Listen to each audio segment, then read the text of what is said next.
texto para a base de nossa oração se encontra no livro de Mateus, capítulo 25, versículo 1 e 2, que está escrito: O reino dos céus será, pois, semelhante a 10 virgens que pegaram suas candeias e saíram para encontrar-se com o noivo. 5 delas eram insensatas e 5 delas eram prudentes.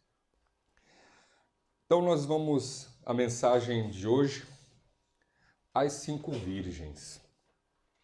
Eu poderia ter colocado as 10 virgens, que é tradicional e comum, né? Nós falarmos, mas eu coloquei 5 porque apenas 5 deve ser as que nos interessa, ao grupo ao qual nós devemos buscar pertencer.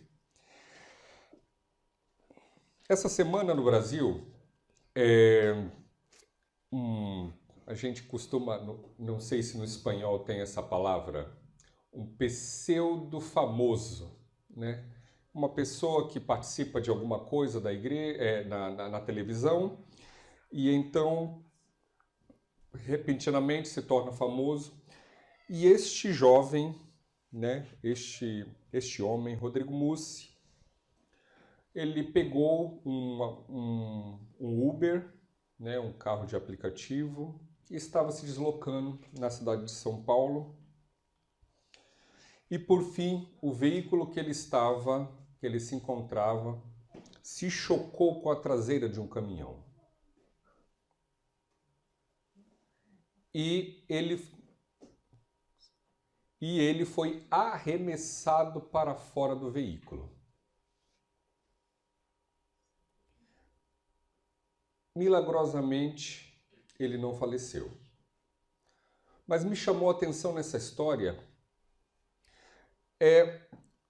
o motivo, 2 motivos. O primeiro o motorista do veículo, ele disse que no meio do trânsito, no meio da cidade, ele simplesmente dormiu. Ele cochilou. E o outro segundo ponto é que, infelizmente, ele não estava com cinto de segurança. E o terceiro ponto que me chama a atenção é que geralmente essas notícias, esses acidentes costumam ser trágicos. Mas ele aparentemente aconteceu um milagre, porque ele foi lançado para fora do carro, bateu a cabeça, danificou a coluna, quebrou perna, mas até o presente momento eu acredito que está se recuperando. O acidente ocorreu. Uma vida quase se perdeu por apenas um cochilo, por apenas alguns segundos de desatenção, alguns segundos de sono. E aqui no dicionário nós vemos o significado, a busca da explicação da palavra sono, né? A parte fisiológica corporal, estado caracterizado por supressão da vigília, a desaceleração do metabolismo, relaxamento muscular e diminuição da atividade sensorial. Necessidade de dormir. Lutava contra o sono velando o filho enfermo. Ou estado de pessoa ou animal que dorme. Ou, por metáfora, entorpecimento, inatividade, inércia. Essa é uma explicação técnica para a palavra sono. Irmãos, certo é que todos nós conhecemos as palavras das 10 virgens e sabemos o que sucedeu no final. E a palavra de Deus diz que o reino dos céus, a segunda volta de Jesus, é comparado com essa parábola. E o interessante nessa parábola que nós vemos inicialmente, que todas eram virgens, todas estavam preparadas para o casamento, todas elas saíram para aguardar o noivo. Todas elas tinham o cântaro ou a lâmpada. E todas elas tinham azeite. Não, mas calma aí, 5 não tinha azeite. Tinha. 5, todas as 10 tinham azeite. Se nós vemos na história da parábola, nós vamos ver que todas elas tinham a candeia, mas o que faltou? O que fez a diferença entre as imprudentes e entre as prudentes? É que o noivo tardou e 5 delas tinham um pouco de azeite reserva, tinham mais azeite. E quando o noivo apareceu, 5 delas, o azeite já estava se acabando. E infelizmente elas tiveram que sair para buscar comprar à meia-noite. E eu fico imaginando Jesus contando essa história na época dele. Se hoje, à meia-noite, tirando as grandes cidades, simplesmente todo o comércio é fechado, até os dias de hoje. Aqui nós podemos ligar essa história das 5 virgens também com a parábola que Jesus contou no mesmo capítulo, o joio e o trigo. Eu pergunto, Jarek e Nuno, vocês sabem, vocês arriscam dizer qual que é o joio e qual é o trigo aqui? Qual que você acha que é o trigo, Nuno? O seco? Esse aqui. Jarek, você concorda também ou você discorda?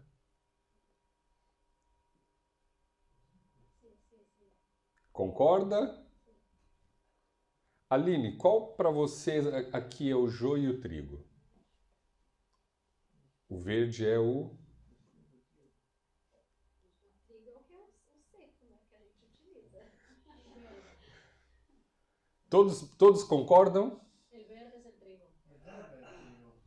El verde es el trigo, el otro es la cizaña. Tiene grano. O italiano deve saber bem, porque consome muito trigo. Trigo se parece ao arroz en trigo. Irmão, certo é que exatamente Jesus contou essa história para nos mostrar que o joio e o trigo, muitas vezes, não é possível perceber a diferença visualmente. Superficialmente, de maneira rápida, não é possível perceber qual é o joio e qual é o trigo. Aplicando para nós como igreja, para nós que conhecemos a verdade, aqui está. O joio é muito rígido, geralmente ele é mais rígido que o trigo e ele não se curva, ele fica de pé. O joio, ele é apegado à terra, as raízes dele são mais fortes e ele é muito mais difícil de ser colhido. E o joio, ele prejudica o crescimento do trigo. Podemos dizer que ele é uma erva daninha, né? E se alguém tentar consumir mesmo um animal, ele é tóxico para o consumo. O joio não pode ser consumido. E o trigo, em comparação, o trigo ele é maleável, o trigo se curva com facilidade. E o trigo, quanto mais maduro, mais preparado, mais fácil ele é de colher. E o trigo, comparado com o joio, ele não é tóxico. O trigo alimenta e dá vida a milhões. Visualmente, irmãos, nós não podemos distinguir quem é o joio e quem é o trigo. A palavra de Deus diz o seguinte: temos o mandamento de Deus e o testemunho de Jesus Cristo, que é o espírito de profecia. Gemas inestimáveis podem ser encontradas na palavra de Deus. Aqueles que procuram esta palavra devem manter a mente limpa. Jamais devem condescender com o apetite pervertido no comer ou no beber. Na parábola das 10 virgens, as que dormiram, as que permitiram que seu azeite se acabasse, elas estavam preparadas, elas tinham conhecimento, elas tinham tudo necessário para encontrar-se finalmente com o noivo prometido. Mas na 10ª hora, no momento final, lhes faltou algo.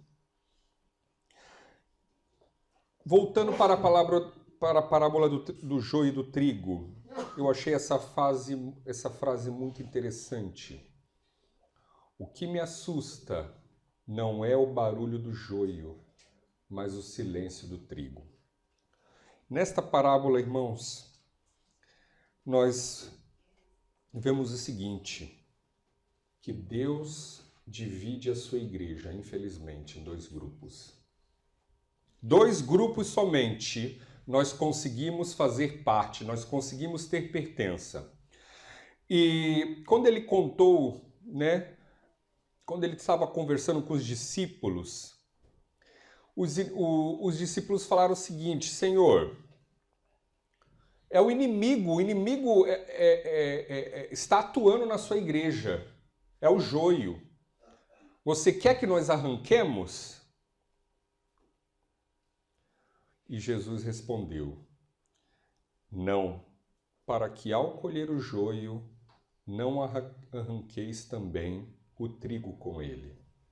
Deixai crescer ambos juntos até a ceifa, e por ocasião da ceifa, direi aos ceifeiros: colhei primeiro o joio, e atai-o em molhos para o queimar, mas o trigo ajuntai-o no meio do celeiro. Nós fazemos parte exatamente dessa história que Jesus contou.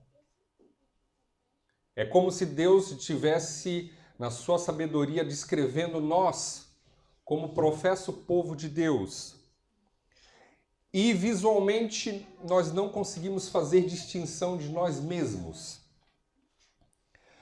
Mas aqui ele dá um destino distinto para cada um dos grupos. O grupo do joio, ele deixa muito claro que será lançado no fogo.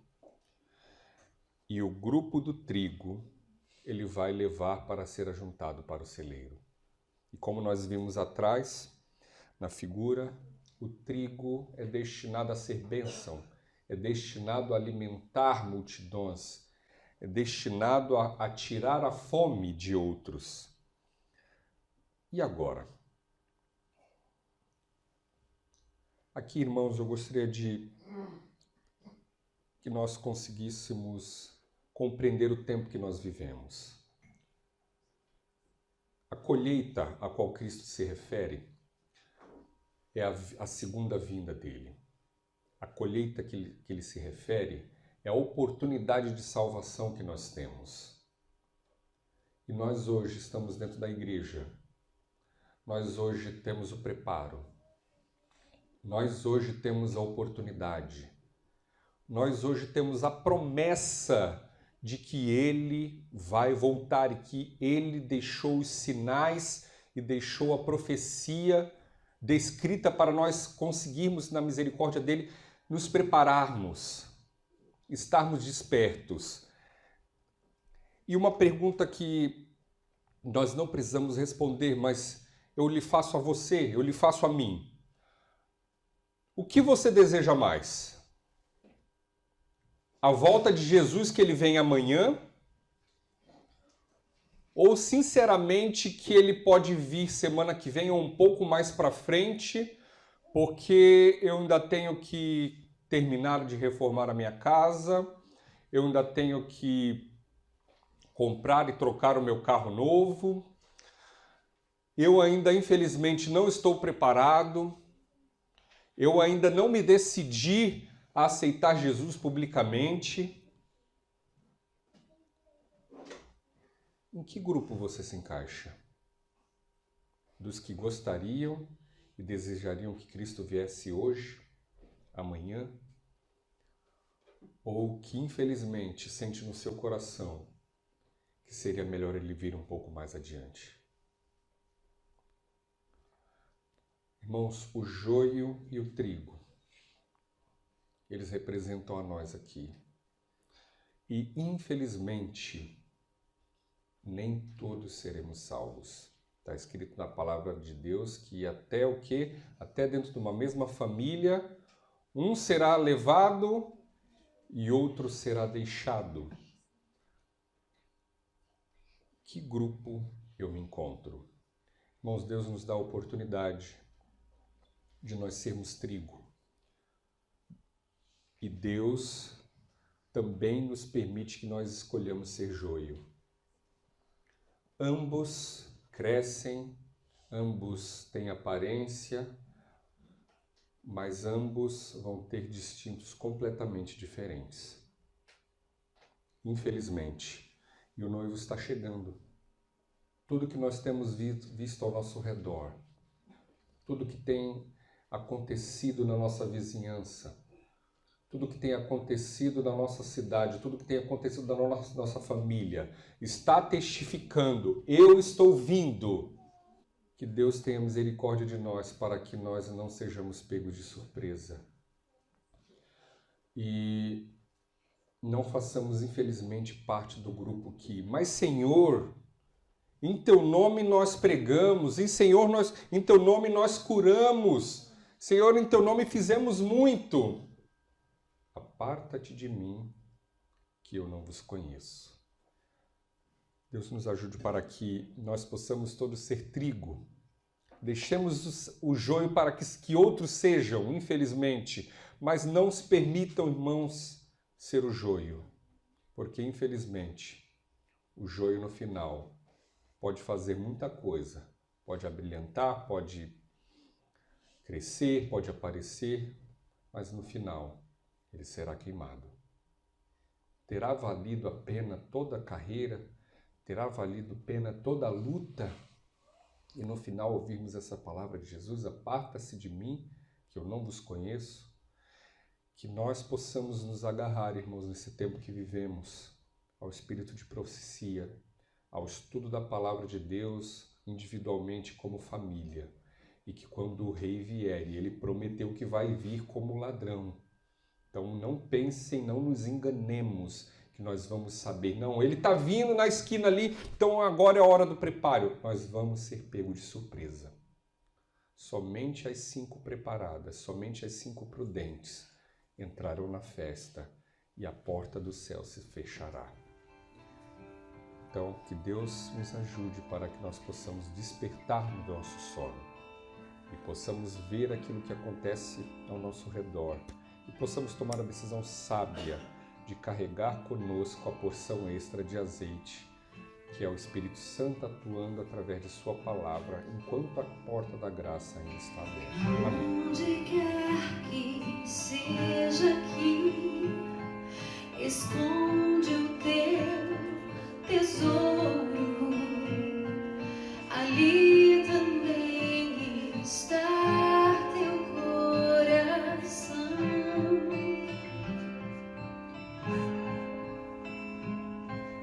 Se aqui na terra o esconderes, ladrões podem roubá-lo,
tesouro no final da jornada desta vida. Ele é a razão do meu viver.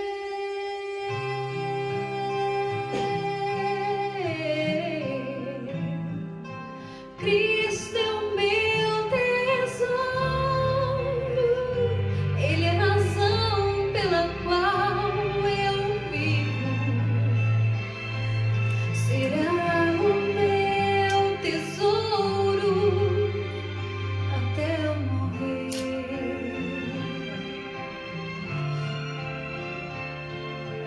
Cristo é o meu tesouro até eu morrer.